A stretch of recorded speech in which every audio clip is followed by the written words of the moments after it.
നിരവധി തവണ ബ്രിട്ടനും അമേരിക്കയും ആക്രമണം നടത്തുകയും 3 പ്രാവശ്യം ശക്തമായ ആക്രമണങ്ങൾ ഇസ്രായേൽ നടത്തുകയും ചെയ്തിട്ടും യമനിലെ ഹൂത്തി ഭീകരർ വീണ്ടും ഇസ്രായേലിലേക്ക് ആക്രമണങ്ങൾ പതിവാക്കിയതോടെയാണ് ഇസ്രായേലിന്റെ രഹസ്യാന്വേഷണ ഏജൻസി തലവനായ ഡേവിഡ് ബാർണിയ ഹൂത്തി ഭീകരരെ തടയാനുള്ള ഏറ്റവും ശക്തമായ മാർഗം ഇസ്രായേൽ ഇറാനെ ആക്രമിക്കുന്നതാണെന്ന ആവശ്യവുമായി രംഗത്ത് വന്നത്.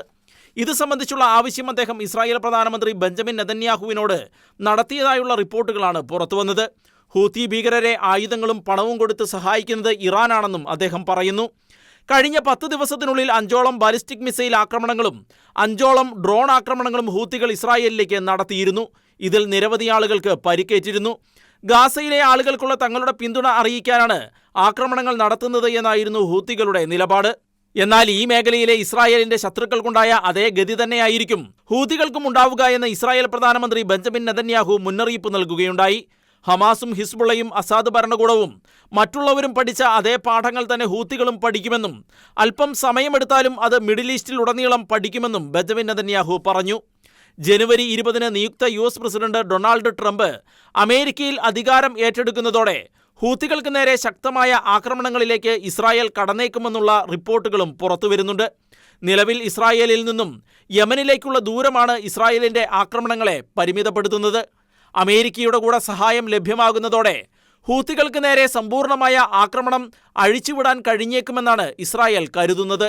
അതേസമയം ഖത്തറിന്റെയും ഈജിപ്തിന്റെയും മാധ്യസ്ഥതയിൽ ഗാസയിൽ വെടിനിർത്തൽ നടപ്പിലാക്കുന്നത് സംബന്ധിച്ച ചർച്ചകളിൽ പുരോഗതിയില്ലെന്ന സൂചനകൾ പുറത്തുവന്നു.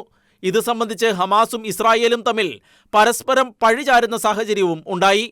ഗാസയിൽ നിന്ന് പിൻവാങ്ങുന്നതും വെടിനിർത്തൽ നടപ്പിലാക്കുന്നതും തടവുകാരെയും ബന്ദികളെയും കൈമാറ്റം ചെയ്യുന്നതും കുടിയിറക്കപ്പെട്ട പലസ്തീനികളുടെ തിരിച്ചുവരവ് സംബന്ധിച്ചും ഇസ്രായേൽ പുതിയ നിബന്ധനകൾ വയ്ക്കുന്നതായും ഇത് കരാറിലേക്ക് എത്തുന്നത് വൈകിപ്പിക്കുന്നതായും ഹമാസ് ആരോപിച്ചു.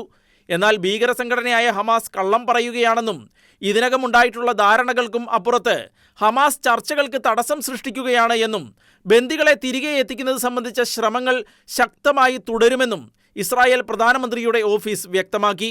നിലവിൽ ഗാസയിലുടനീളം ഹമാസ് തീവ്രവാദികൾക്കെതിരെയുള്ള ഇസ്രായേലിന്റെ ആക്രമണം ശക്തമായി തുടരുകയാണ്. നിലവിലെ റിപ്പോർട്ടുകൾ അനുസരിച്ച് ഇസ്രായേൽ ആക്രമണത്തിൽ ഗാസയിൽ ഇതുവരെ കൊല്ലപ്പെട്ടവരുടെ എണ്ണം 45,361. 1,07,803 ആളുകൾക്ക് പരിക്കേറ്റിട്ടുണ്ട്. ഗാസയിൽ കൊല്ലപ്പെട്ടവരുടെ കണക്കുകൾ ഹമാസ് തീവ്രവാദികളെ കൂടി ഉൾപ്പെടുത്തി ഉള്ളതാണെന്ന് ഇസ്രായേൽ പറയുന്നു. International desk, Shegina news.